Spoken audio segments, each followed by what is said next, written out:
mucho gusto recibir en la cabina de la primera emisión al empresario Alfonso Romo Garza, coordinador del Proyecto de Nación 2018-2024 de Andrés Manuel López Obrador. Hola, Poncho, ¿cómo estás? ¿Qué tal? ¿Cómo estás, Pascal? Qué gusto saludarte a ti y a todos. Un gusto saludarte. Me estaba acordando de cuando nos conocimos en los Juegos Olímpicos de Atlanta. Así es, correcto. Ahí nos conocimos. Tú feliz y yo sufriendo. Bueno, yo era reportero, era corresponsal en Estados Unidos, estaba cubriendo los Juegos Olímpicos y tú eras competidor en equitación Así es, por el correcto. equipo de México. Una de las muchas cosas que haces, ¿todavía la Sí, practicas? claro, claro. Sí, todavía. Es es mi pasión, es mi debilidad. Me encantan los caballos, me encanta montar a caballo y me encanta competir. Oye, ¿y qué relación tienen los caballos, la equitación con la política? Ah, qué buena pregunta, nunca me la habían hecho. Fíjate que, tratando de responder así a bote pronto, cuando vas a entrar a una cancha a la Olimpiada Ujú. y estás viendo que tienes que ir sobre una cancha de 14 obstáculos grandes, con distancias complicadas, hay que irlos montando salto por salto. Entonces tienes que ir siendo muy preciso para realmente hacer una cancha perfecta. La política puede ser así. Hay muchos retos, Ujú. muchos obstáculos. O sea, hay que atacarlos uno por uno, de acuerdo a sus condiciones, igual que los saltos, de acuerdo a sus colores, su altura, su anchura. Y yo creo que esta comparación es válida. Lo importante es llegar al final del recorrido con cero faltas. En la política probablemente sea más difícil pasar con cero faltas, pero si pasas con 4, con 8, yo creo que las hacemos muy bien. Muy bien. Muchas gracias. Bueno, dime cuándo conociste a Andrés Manuel López Obrador, cómo te relacionaste con él, cómo terminas siendo el coordinador de su proyecto de nación. Mira, déjame hacer un poco de contestarte en contexto, sin Ujú. aburrir a ti ni al público que nos está viendo. Recuerda que yo fui muy activo en los 90, buscando que el país tuviera un cambio democrático, ¿no? Y apoyamos mucho la, el cambio la candidatura de Fernando Canales. Cuando digo apoyamos con cabeza, con idea, con proyecto, ¿no? Y nos fue bien. Estamos hablando de 96, 97. más o menos, sí, 97, sí. exactamente. Posteriormente le ayudamos a Santiago Krill y a Fox. A Ujú. Fox ayudamos bastante, también para que México se aireara un poco. Y también hicimos una actividad muy activa. Posteriormente, en el 2005-2006, veíamos yo en lo personal y el grupo que me acompañaba, pues Andrés como alguien que no estaba tan moderno, tan progresista. Tenemos una imagen bastante mala, bastante negativa de él, sin conocerlo, de una percepción de lejos. Y fue una irresponsabilidad no haber profundizado quién era la persona. Sin embargo, te platico que en esa época hicimos un movimiento político que se llamó Opción Ciudadana. Ujú. Este movimiento pretendía crear un candidato bisagra para ganar holgadamente y democráticamente las elecciones con el candidato en ese entonces del PAN, o más bien, el que fuera arriba sumaba al de abajo. Y pasó todo lo contrario, ¿no? Se ganó con una No, fíjate diferencia. que al final ya no pudimos terminar, no Ujú. voy a ahondar mucho, Ujú. el día que quieras ahondamos sobre este movimiento, pero fue un movimiento que aprovechó que había dos corrientes, los que no querían a Madrazo, Ujú. los del PRI y los que no querían a Andrés. Entonces fue un movimiento muy amplio, se firmaron más de 60 o 70 gentes, fue público. Cuando viene el desafuero, y tratamos también de hacer campañas para que no llegara, que no llegara Fidel Herrera en Veracruz, Ujú. para tratar de realmente a ver, que hubiera un cambio de calidad moral en el país. Y el pacto fue así. Lamentablemente nunca se materializó, porque nunca se pudo negociar con las bases de los partidos. Estábamos de acuerdo arriba, Dante se portó muy bien, la maestra, había mucha gente metida, ¿no? Este, pasó lo que vino el desafuero. Tú te acuerdas, Pascal, que pusimos un desplegado abierto a la nación diciendo, y estaba publicado, inclusive en el 6, en el periódico donde estoy aquí, en el grupo Imagen, donde decía yo, en las democracias se gana y se pierde, no se descalifica. Yo no conocía a Andrés Manuel. Andrés Manuel lo conocí en el 2011, me lo presentó Dante Delgado, fui a comer a su casa, Tuvimos una plática larga. Me sorprendió la profundidad de la persona, su pensamiento, su conocimiento del país. Tuvimos muchas horas.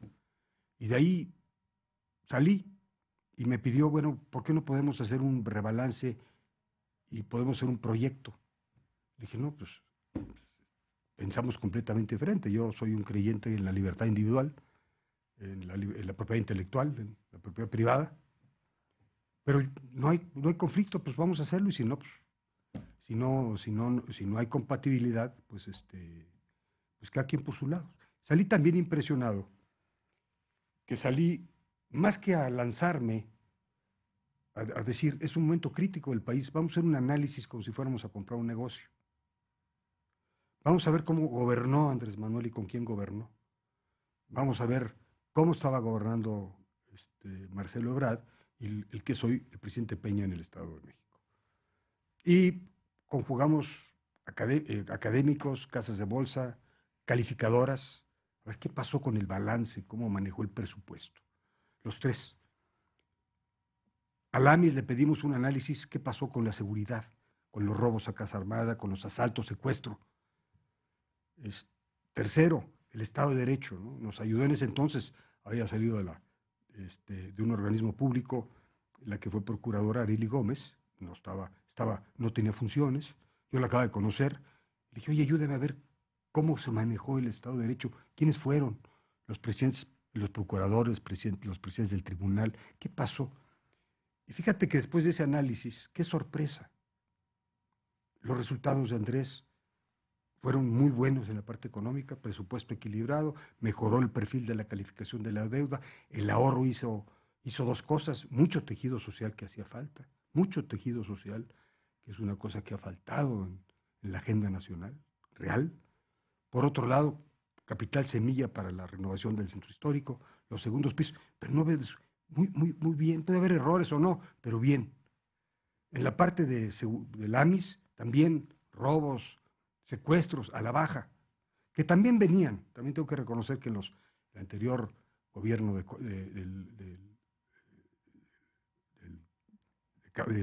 Cárdenas, ¿no? De Cuauhtémoc Cárdenas, lo había hecho en esa parte bien, pero aquí venía la caída bastante.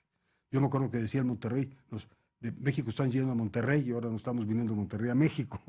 Entonces, ese análisis fue fundamental. A partir de eso, hemos estado trabajando con él por 5 años, confrontando ideas, viendo que realmente dónde hay las diferencias, dónde no hay, dónde coincidimos, dónde no, qué puede pasar en México. Y esa es la historia. 5 años muy intensas cada 2, 3 semanas, con reuniones técnicas, no nada más sociales. ¿Cuáles son tus principales coincidencias con él y cuáles son las discrepancias que aún tienes? Mira, voy a mencionar 3 grandes coincidencias, ¿no? Y vamos a hablar primero de lo macro. En la parte económica, macroeconómica, no puedo estar más de acuerdo. Es bastante ortodoxo. No hay deuda, no hay déficit, o sea, un presupuesto austero, ¿sí? Un combate a la corrupción brutal, brutal. Él dice, voy a erradicarla. Bueno, qué bueno que lo diga así, porque si dijera, voy a hacerlo el 90%, no puede ser así. Coincido con él. La parte económica no tengo problema. Segundo, la parte de seguir fomentando las pequeñas, medianas, y reforzar lo bien que está hoy muchas regiones del país, coincido. No tenemos ninguna diferencia en cuanto a que la economía el motor de la economía es la iniciativa de millones de individuos que quieren hacer algo nuevo. ¿En qué hemos coincidido? Que el sistema financiero debe estar diseñado y debe estar desregulado con orden para que apoye a todas estas iniciativas. La gran coincidencia que tenemos es, y te lo voy a decir en pocas palabras, platicando con él, la verdadera reforma fiscal es cuando el sistema financiero está diseñado para que cuando un individuo levante la mano con una idea, le fluya el capital o la deuda. Este país necesita capital. Necesita que el ahorro ordenado, esté orientado a la creación de lo nuevo. Coincidimos 100% en esto. ¿Dónde tenemos algunas diferencias? Yo diría diferencias de matices. Y déjame ir al extremo. Primero, a lo fácil. En la reforma educativa, nadie está en desacuerdo con la evaluación. El problema está cómo se han implementado muchas leyes secundarias y dos, muy importante, el país no se puede manejar con un solo criterio. No es lo mismo Oaxaca que Sonora, que Nuevo León. No es lo mismo la ciudad de Oaxaca que las sierras de Oaxaca. Entonces, hay que entender los muchos Méxicos para poder realmente hacer un cambio cualitativo. Todos estamos de acuerdo en la calidad, todos estamos de acuerdo en la verdad, todos estamos de acuerdo en lo fundamental. El cómo es muy importante. Es como cuando compro un negocio. Si llego y cambio todo rápido de golpe, me batean. Entonces, yo creo que esa sensibilidad la tiene él. En esos matices, el fondo, la educación, el progreso, ahí no hay diferencias. Cuando él expresa su apoyo a los maestros de la coordinadora, que bloquean carreteras, que secuestran a funcionarios públicos o rapan a sus contrincantes, cuando él defiende todo eso, ¿tú qué dices? Mira, en la primera ocasión que Andrés Manuel sale, yo no estaba, digo, no lo acompaño en las giras, Ujú. y veo que dice este apoyo, reaccioné igual que todo el mundo. ¿Qué pasó? Digo, ¿por qué? ¿No? ¿Qué pasó? Porque una cosa, y platicando ya después a fondo con él y con mucha gente, decir, mira, una, un- un- no hay duda de que la coordinadora, todo lo radical de México, pues no lo podemos tolerar. O sea, no podemos tolerar lo anárquico. Tenemos que ser grandes defensores del Estado de Derecho, pero verdaderos, no nomás de palabra. Ujú. Y déjame contestarte en contexto, y mi opinión y con mucho respeto. Hubo una película, Panzazo, que agredió psicológicamente a todos los maestros. Después vino la implementación de la reforma de mucho golpeteo. Platicando, decía, sí, y le decía yo, una cosa es apoyar a los líderes y a las gentes vándalas, pero hay miles de maestros que son buenos. Entonces, yo siento que Andrés Manuel, él, su mensaje que después es apoyarnos a los maestros, que no haya un clash entre nosotros, sector privado, ¿no? Con todos los organismos a fuerza y el Estado de Derecho, con gente que realmente ha vivido una cultura de 200 años. Entonces, hay que entender que en este país hay que negociar, hay que sentarse, hay que comprender las realidades. Yo he aprendido mucho a comprender estas realidades. Yo, si no he estado cerca de Andrés Manuel, probablemente hubiera sido tan radical, hubiera sido más duro. Pero ya cuando te metes y conoces a los maestros y veas la realidad, los maestros no es el problema. Pero lo que tenemos que evitar es un clash entre nosotros. Este país tiene que unirse, tiene que crear puentes. Esa es mi respuesta. Oye, pero a él lo acusan, sus críticos dicen que tiende a dividir al país entre buenos y malos. Y los buenos son los que están con él y los malos son los que no están con él. ¿Tú crees que esa visión es real de Andrés Manuel? Yo, yo creo que es totalmente irreal. Ajá. No estaría aquí. Si yo estuviera en estos 5 años viendo que Andrés Manuel, todos los días que va a 3 municipios diarios, estuviese incitando a la lucha de clases, no estaría aquí. Yo siempre les he dicho a la gente, síganlo, lean, óiganlo todos los días en Facebook. Si Andrés Manuel hubiera sido un líder violento, hubiera tomado la Ciudad de México cuando el desafuero. Y aquí estamos todos, sin un vidrio roto. Hay que entender a los líderes sociales, ¿no? Hay que entenderlos. Representan a muchos millones olvidados. Ujú. Son 50 millones de olvidados. Y muchos de los olvidados no nada más no tienen para qué comer. Otro segmento de la población, la clase media baja, si va al IMSS y no lo atienden, es un atentado. No está operando el país. Esas gentes, tiene que haber una voz que diga, hay cuidado. Entonces yo, Andrés Manuel, en las pláticas lo he visto. Lo que está bien hay que dejarlo y que siga caminando. Si hemos hecho cosas muy interesantes, de mucho progreso en el norte o de Guanajuato para arriba, dejemos, pero atendamos lo que está olvidado.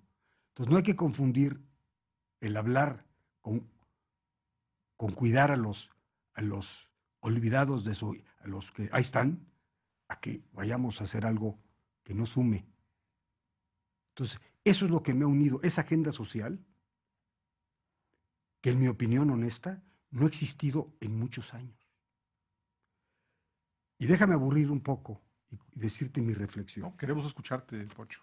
Si tú analizas los 30 años del crecimiento con Porfirio Díaz, ¿no?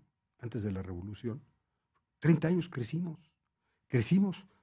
pero no hubo desarrollo integral.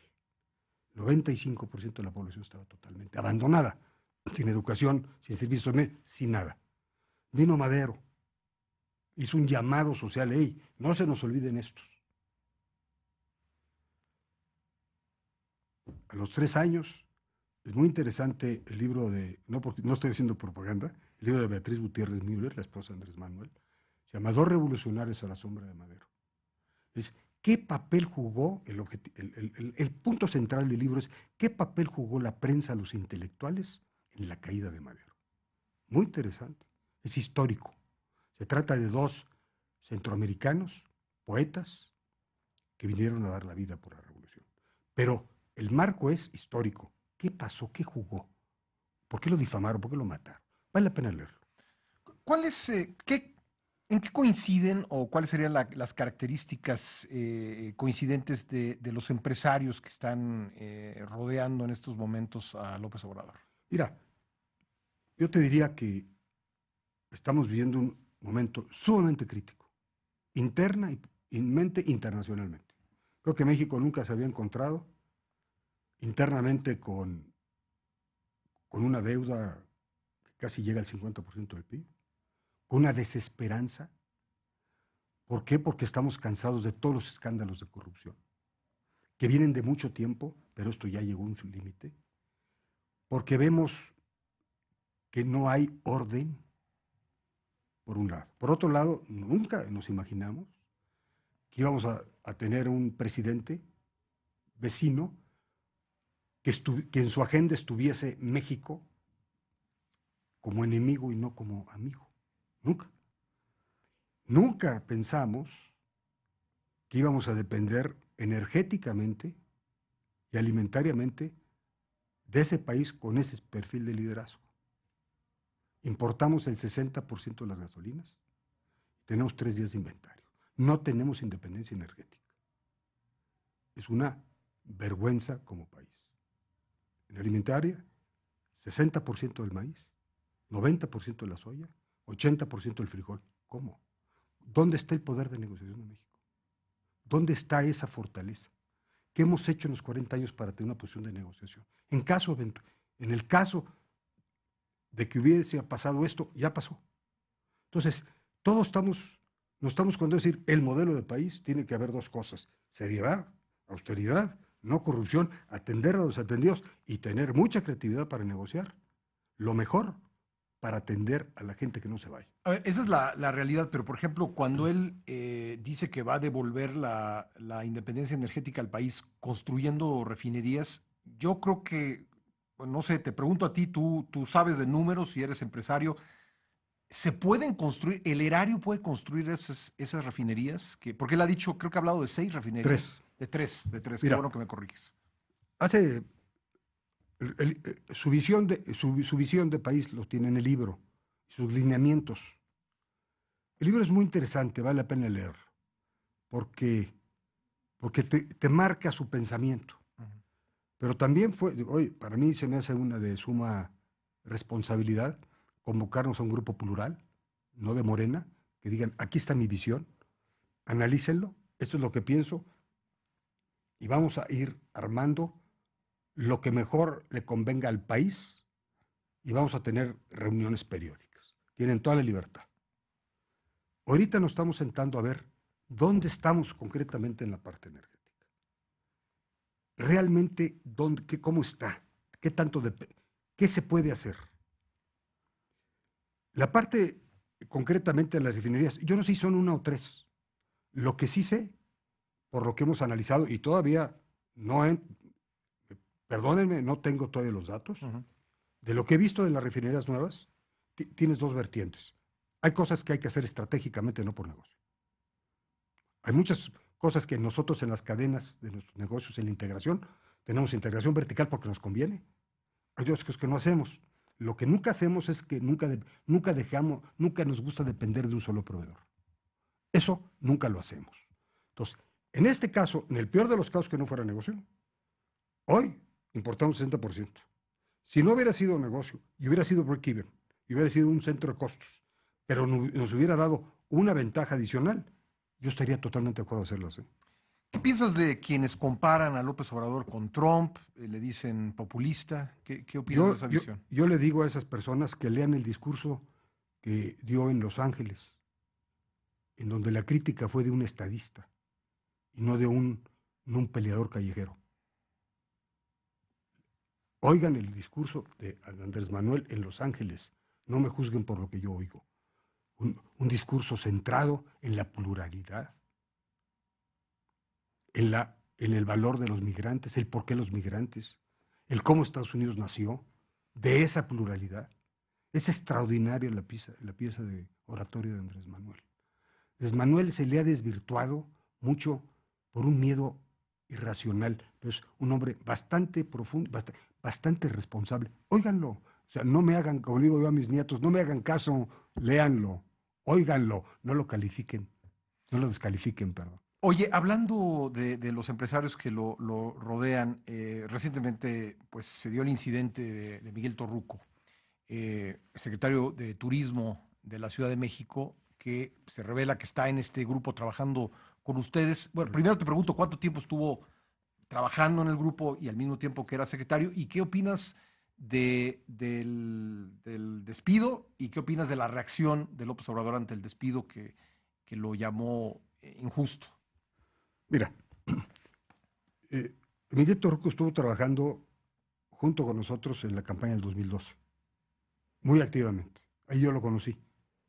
Ya para adelante, creativo, entusiasta. A ver, me quedé muy bien. Digo, hablando así coloquialmente. Después fue a la Ciudad de México y lo perdí, no lo volví a ver.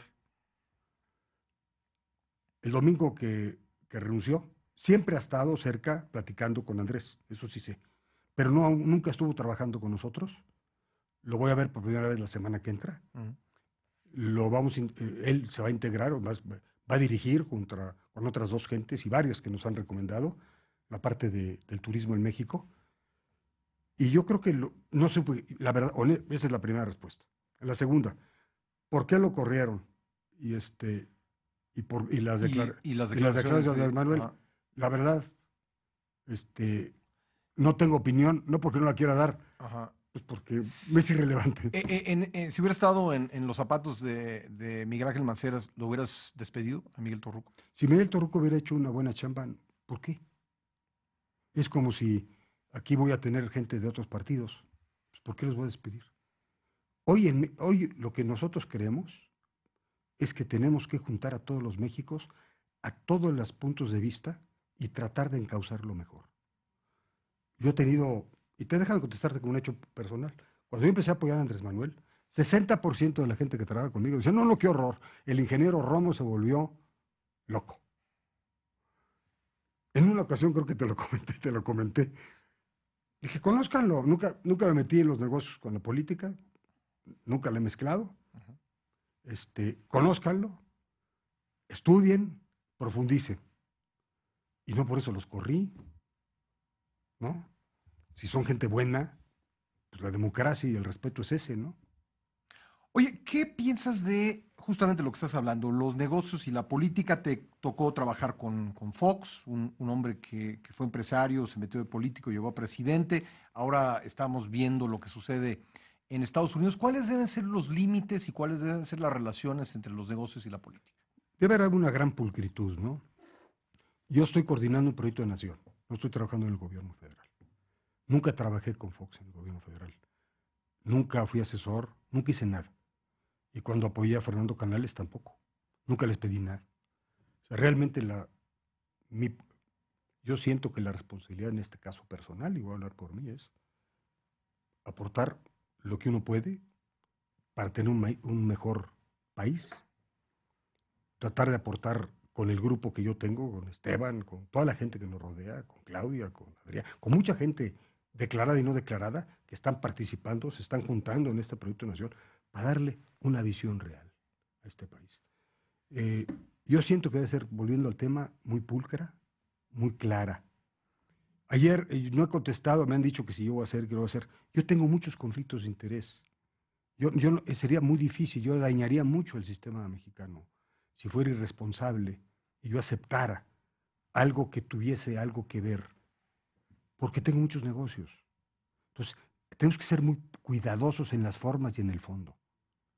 Y creo que así debe ser. Este país nos critican mucho de que estamos en amaciato, los grandes empresarios con el gobierno. Hay que quitar esa percepción porque muchas veces no es así, ¿no? Tampoco es tanto. Sí hay, pero tampoco es tanto. Muchas veces ni son los grandes. Entonces, siento que Pues tenemos es que que poner el él lo ha ejemplo. dicho, ¿no? López Obrador ha Claro, hablado de y ese existe, no, amaciato. pero y existe. Ujú, ¿No? Por supuesto que existe. Y no tienen que ser los grandes, son muchos locales, si no, no hubiera corrupción. ujú. La corrupción es de dos lados, ¿no? Es decir, entonces, siento que hoy tenemos que ser mucho más pulcros para que realmente representemos la esperanza de México. Y la esperanza es no corrupción.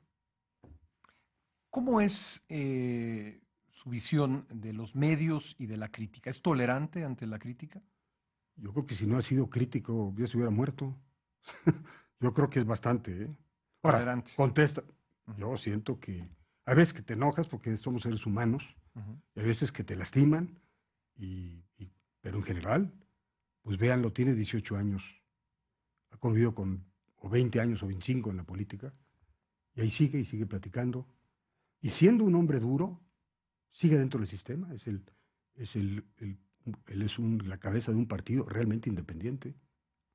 Entonces, es muy independiente. Entonces, a esa crítica irracional contesta, pero tolerante 100%. No veo, y su libro es muy claro, no va a haber Cármenes Aristegui en mi sexenio. Vamos a ser tolerantes y respetuosos. Clarísimo en el libro. Hablando de su partido, de su participación en la política, se le señala como que acepta la parte institucional, pero siempre y cuando le convenga. Si no, manda al diablo las instituciones, descalifica al Instituto Nacional Electoral. ¿Qué piensas de quienes dicen eso? Mira, cuando, cuando sucedió todo esto al diablo con las instituciones, Ujú. era cuando estaba yo haciendo este movimiento de opción ciudadana para que no llegara. Esa época no me gustaría repetirla nunca en México, porque cuando haces un think tank, el peligro para México, para desprestigiar, difamar a una persona, con razón, con muchas veces sin razón, lo quieres desaforar, lo quieres meter a la cárcel, pues ni modo que se queda callado, ¿no? Pero me refiero a cosas mucho más A recientes, ver, recientemente nunca lo he oído, ¿eh? Recientemente yo siento que es un de crítico, descalificar al árbitro. yo siento, yo siento que en muchas de las razones el árbitro debe ser más puro. Ujú. Yo puse una carta en el 2012 al tribunal, abiertamente, diciendo, tienen que ser pulcros. Hablamos de pulcritud. Hoy México necesita pulcritud. Entonces, toda esta crítica es, vamos siendo pulcros, porque no es un problema de conto de votos, hay un problema real de compra de votos. Eso es real. Entonces, esa parte, esa pulcritud del INE tiene que ser muy fuerte, tiene que ser pareja, tiene que perfeccionarse. No digo que lo hagan totalmente mal, no, no, no, pero tiene que ser pareja. Pero esa crítica es muy importante porque todo el mundo está muy sensible. Hay que crear confianza. Yo siento que la crítica es constructiva. Se puede oír destructiva, es constructiva. Te pongo el ejemplo, el sistema judicial. ¿Te acuerdas la película esta fue muy buena, este, esta de culpable, ¿cómo se llama? Presunto culpable. Presunto culpable. Pues fue una crítica durísima al sistema judicial. Ujú. Esas instituciones son las que estamos criticando. Todos los días nosotros nos la pasamos criticando el sistema educativo. Esos sistemas educativos tampoco los queremos. O sea, mucho de esto tiene razón, no hay que decirlo de una forma que te lo saquen de contexto. Pero críticamente, que me digan cuáles instituciones México está digno de ellas. Hay muchas, no estamos para presumir muchas de ellas. Y voy a poner el ejemplo del sistema educativo que me habías tocado.